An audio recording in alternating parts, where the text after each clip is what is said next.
மேடையில வந்து நாகரிகமோட நடந்துக்கணும் அப்படிங்கறத வந்து நம்ம நம்ம படிச்சிட்டு இருக்கிற புக்கு நம்ம ஃபாலோ பண்ற விதங்கள்ல இருக்கு. மேடையில சபை பெரியவரா நம்மளோட அண்ணாமலை அண்ணா இருக்கும்போது நான் மெடல வாங்க மாட்டேன் அப்படின்னு சொல்றது வந்து ஒரு ஒரு மேடை நாகரிகமா கருதலீங்க. அது வந்து முன்னாடி அந்த மனோன்மணியம் பல்கலைக்கழகத்துல இந்த மாணவி பண்ண விஷயமா இருக்கட்டும், இவங்க பண்ண விஷயமா இருக்கட்டும்.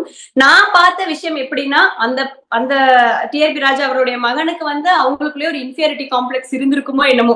இவருகிட்ட இருந்து நம்ம எப்படி வாங்குறது அப்படின்னு சொல்லி இருந்ததுனால அவர் வாங்காம விட்டுருப்பாரு அப்படின்னு நான் நினைக்கிறேங்க. அ அண்ணாமலை அண்ணா கிட்ட இருந்து மெடல் வாங்கல அப்படிங்கிறது வந்து அவருடைய துரதிர்ஷ்டமா தான் இருக்குமா தவிர, இதனால அண்ணாமலை அண்ணாக்கோ இல்ல வேற யாருக்கோ எதுவும் எஃபெக்ட் ஆக போறதில்ல. அதுக்கப்புறம் அண்ணாமலை அண்ணாவும் சொன்னாங்க. எங்க இருந்தாலும் அவர் நல்லா இருக்கணும், அந்த துறையில வளர்ந்து வரணும் அப்படின்னு சொன்னாரு. அதுதான் வந்து நம்ம வளர்ந்த விதத்துடைய விதம். மக்களின் தலைவரா இருக்கிற அண்ணாமலை அண்ணா வந்து அதுக்கப்புறம் பேட்டி குடுத்து வாங்கல, இன்சல்ட் பண்ணிட்டாங்கங்கிற மாரி அவர் ஃபீல் பண்ணல. சரி தம்பிக்கு பிடிக்கல வாங்கல. அவர் எந்த துறையில இருந்தாலும் சிறந்து விளங்கணும்னு அவர் சொன்ன விதம் தான் அண்ணாமலை அண்ணா அங்க இருக்கிறதும், அவங்க கீழ இருக்கிறதுக்குமான ஒரு வித்தியாசம்னு நான் நினைக்கிறேங்க.